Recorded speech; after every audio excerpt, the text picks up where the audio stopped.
அப்படிங்கிறது எதுக்காக? அவங்கள ஃபர்ஸ்ட் ஸ்டாண்டர்ட் கிராஜுவேட் பண்றதுக்காக. am I right? 10% என் குழந்தைகிட்ட எனக்கு ஒரு வித்தியாசம் மாற்றம் தெரியுது, ஸ்கூலுக்கு வரதுல இன்வால்வ்மெண்ட் காட்டியிருக்கான், இன்ட்ரெஸ்ட் காட்டியிருக்கான், ஹாப்பியா ஸ்கூலுக்கு போறான். எஸ் எஸ் ரெகுலரா புக் மட்டும் வச்சு டெஸ்ட் மட்டுமே எழுதி ஏபிசிடி படிக்க சொல்லி ரிப்பீட் பண்ண சொல்லும் போது இருந்ததை விட இப்போ ஒரு 5-10% நம்ம குழந்தைங்களுக்கு ஒரு எக்ஸ்ட்ரா இன்ட்ரெஸ்ட் வந்திருக்கு அந்த ஆக்டிவிட்டி செய்யறதுனால. கரெக்ட்டுங்களா? ஸோ இந்த 3 வருஷம் ப்ரீகேஜி எல்கேஜி யூகேஜியில் பிரைனமிக்ஸ் கொடுக்க ட்ரை பண்ற எஜுகேஷன் சிஸ்டம் என்னன்னு கேட்டீங்கன்னா சைல்ட் சென்ட்ரிக் எஜுகேஷன் சிஸ்டம். இங்க நம்ம எல்லா பேரண்ட்ஸுமே ஓரளவுக்கு படிச்சிருக்கோம், எல்லாத்துக்குமே தெரியும் படிப்புனா என்ன, எஜுகேஷன் சிஸ்டம்னா என்ன, லேர்னிங் ப்ராசஸ்னா என்னன்னு சொல்லி. ஆனா நாம இத்தனை நாள் படிச்ச நம்மளோட சிஸ்டம் இன்னைக்கு வரைக்கும் நமக்கு கை கொடுக்குதா? நம்மளோட எஜுகேஷன் சிஸ்டம் நமக்கு கை கொடுத்துருக்கா?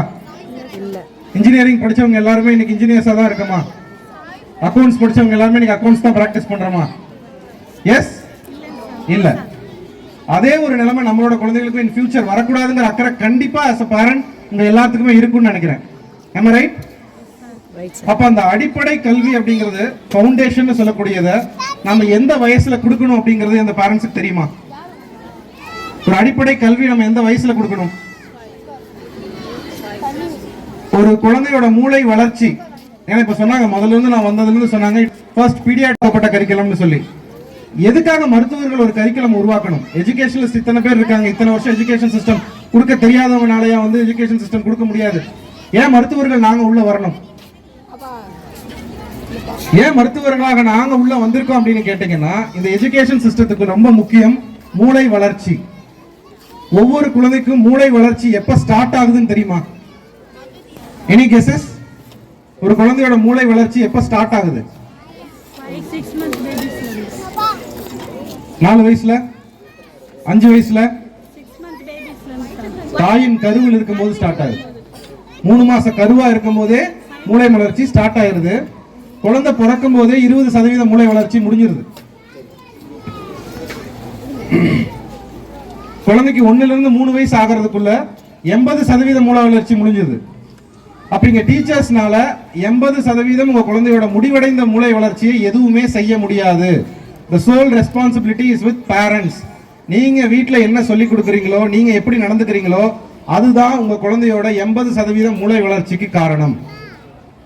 ரிமைனிங் ஃபர்ஸ்ட் இங்க 3 வயசுல நீங்க குழந்தைகளை ப்ரீகேஜில சேர்த்துறீங்க. 3 to 4, 4 to 5, 5 to 6 இந்த 3 வருஷமும் மீதி 15% மூளை வளர்ச்சி முடிவடைந்திருது.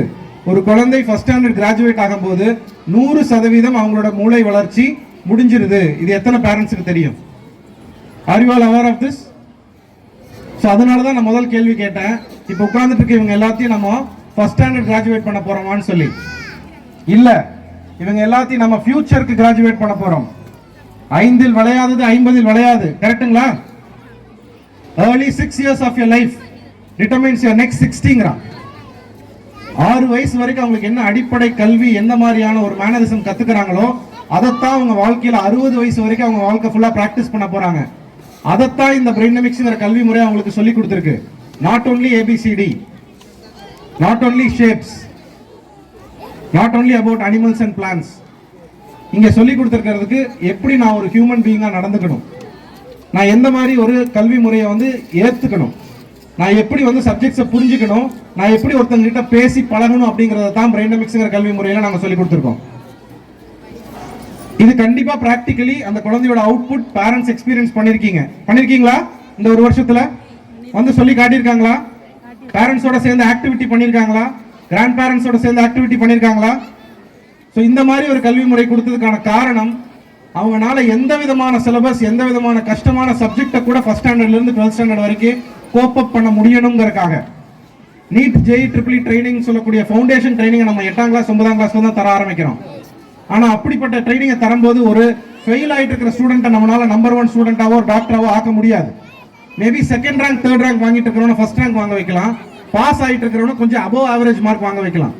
பட் இந்த ஃபவுண்டேஷன்ல நம்ம அவங்களுக்கான சரியான அடித்தளத்தை உருவாக்கி கொடுத்துட்டோம்னா கண்டிப்பா சொல்றேன் பேரண்ட்ஸ், இந்த ஃபர்ஸ்ட் ஸ்டாண்டர்ட்ல இருந்து 12th ஸ்டாண்டர்ட்குள்ள நார்மலான ஒரு எஜுகேஷன் சிஸ்டத்திலே உங்க குழந்தைனால ஒரு டாக்டராவோ இன்ஜினியராகவோ இல்ல என்ன கனவுகள் அவங்க காண்றாங்களோ அதை ஈஸியா அச்சீவ் பண்ண முடியும்.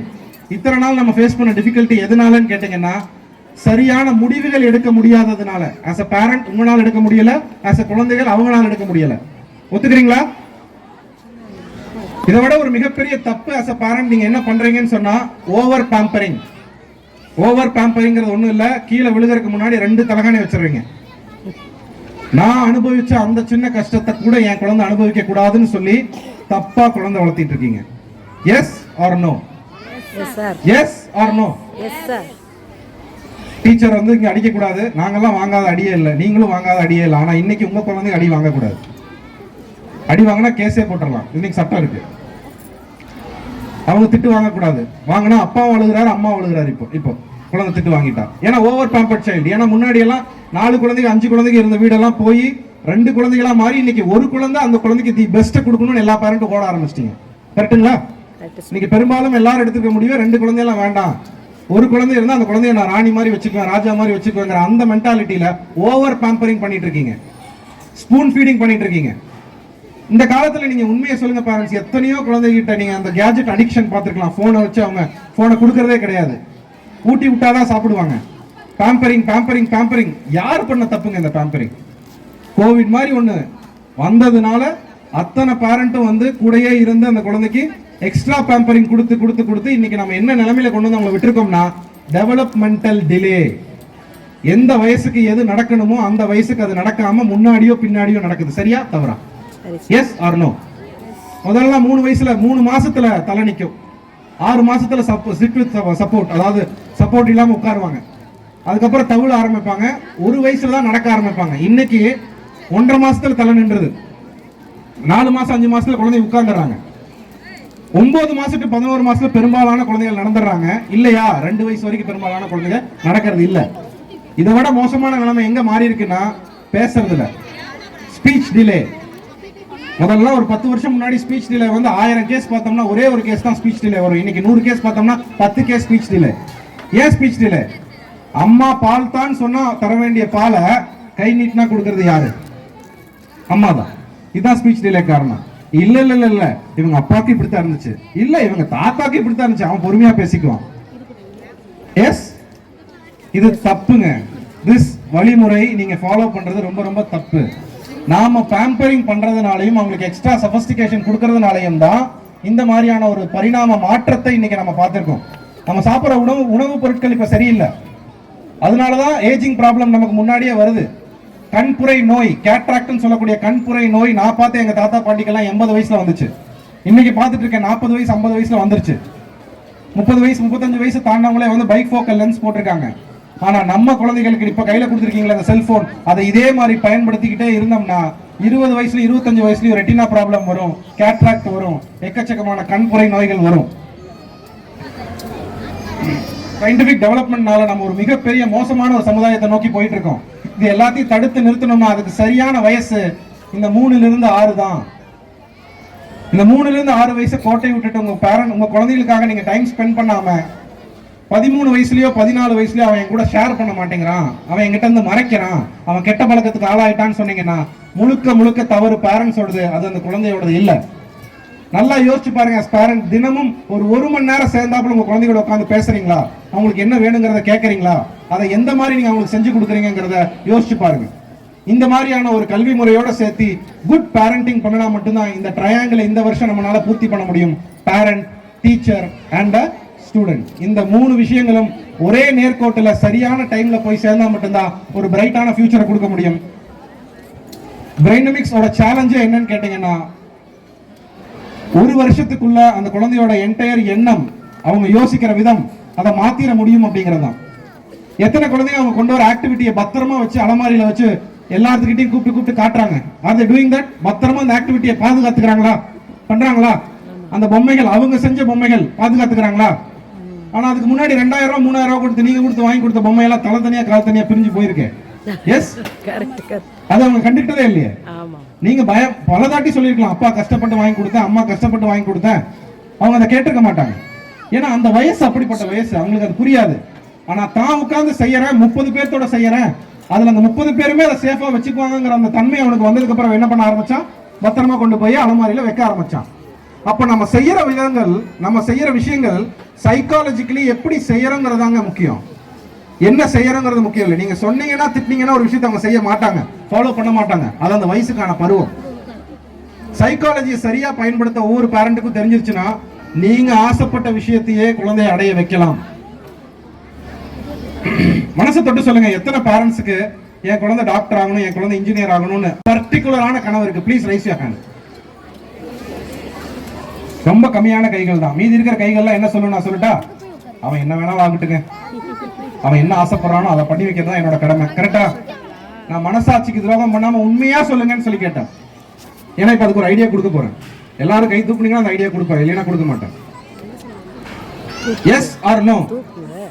S or no? என்னைக்காவது யோசிச்சிருக்கீங்களா? டாக்டரோட பையன் டாக்டர், இன்ஜினியரோட பையன் இன்ஜினியர், பெரிய சயின்டிஸ்டோட பையன் சயின்டிஸ்ட். பெரும்பாலும் இது நடந்திருக்கு, நம்ம ஊர்லயே நடந்திருக்கு. ஏன்? அவங்க அப்பா டாக்டர் சீட் விலை கொடுத்து வாங்கினாருங்கிறக்காகவா? இன்ஜினியர் சீட் அவங்க அப்பா விலை கொடுத்து வாங்கினாருங்கிறக்காகவா? அந்த குழந்தை கருவில் இருக்கும் பொழுதே அவங்க அப்பா டாக்டர் தான், அவங்க அம்மா டீச்சர் தான்.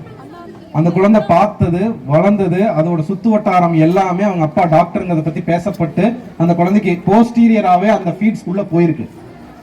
டைரக்டா திணிக்கப்படல. 4 பேர் அவங்க அப்பாவை பாராட்டுறது அந்த குழந்தை மறைமுகமா பார்த்துருக்கும். அவங்க அப்பாவோட அந்த ப்ரொஃபஷன் நல்ல ப்ரொஃபஷன், அது பிடிச்சி போகிறது அந்த குழந்தைக்கு டைரக்டா இல்லாம இன்டைரக்டா நடந்திருக்கும்.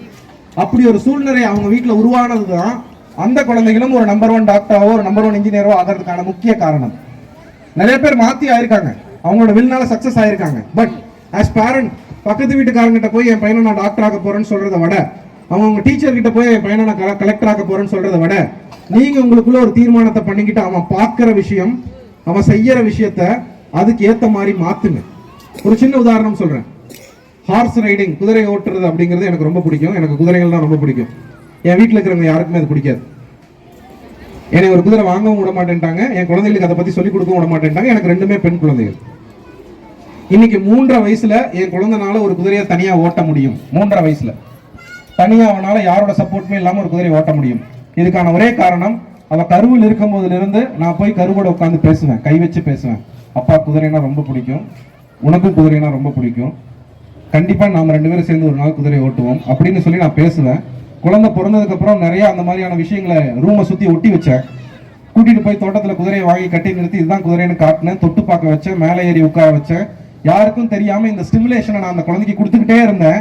இன்னைக்கு என் குழந்தைனால 3.5 வயசுல தனியா ஒரு குதிரையை ஹேண்டில் பண்ண முடியும், ஓட்ட முடியும். இதுதாங்க சைக்காலஜி. உங்களால வழிமுறைகள், பேரண்டிங் அப்படிங்கிற ஒரு விஷயத்தை சரியா பயன்படுத்த முடிஞ்சா கண்டிப்பா உங்களோட குழந்தைகளை உங்களோட ஆசைக்கு ஏத்த மாதிரி அவங்கள ப்ரெஷரைஸ் பண்ணாம வளர்த்த முடியும். ஏன்னா கண்டிப்பா நீங்க ஆசைப்பட போறது அவங்க நல்லா இருக்க கூடாதுங்கிறதுக்காக இல்லை, அவங்க சக்சஸ் ஆகணுங்கிறதுக்காக தான். அப்ப அதை எப்படி நீங்க கொண்டு போய் அவங்களுக்கு சேர்த்த போறீங்கிறது தான் மேட்டர். பிடிக்காத ஒரு சாப்பாட்டை எப்படி ஊட்டணும், அடிச்சு வப்புன்னு ஊட்டுறது இல்லை. அதை வித்தியாசமா அவங்களுக்கு பிடிச்ச மாதிரி ஒரு நூடுல்ஸாவோ இல்ல ஒரு கட்லெட்டாவோ செஞ்சு கொடுத்தா கண்டிப்பா அந்த குழந்தை சாப்பிடுவாங்க. அந்த வழிமுறைகளை நீங்க கண்டுபிடிச்சிட்டீங்கன்னாவே ஆஸ் அ பேரண்ட் நம்மளால இதுல சக்சஸ் பண்ணிட முடியும். நான் ஏன் இவ்வளவு பேரண்ட்ஸ்க்கு ஸ்ட்ரெஸ் பண்றேன் அப்படின்னா, இந்த கிராஜுவேஷன் டே இன்னைக்கு இவங்க இங்க நிக்கிறதுக்கான 80 to 90% காரணம் as parents நீங்க தான். உங்களுக்கே give a big round of applause. உங்களோட விடாமுயற்சியினால சிஇஓ மாதிரி ஒரு பெர்ஃபெக்ட்டான ஒரு கேம்பஸை செலக்ட் பண்ணதுனால தான் இன்னைக்கு நம்ம குழந்தைங்க இன்னைக்கு நம்ம எல்லாத்துக்கும் முன்னாடி ஹாப்பியா கிராஜுவேட் ஆக போறாங்க. So please keep supporting in this way. Thank you for this wonderful opportunity. This is Dr. Ashwin signing off. Thank you, sir. Thank you so much for an in-depth explanation about Dynamics. So we are so happy that we are following such a wonderful syllabus.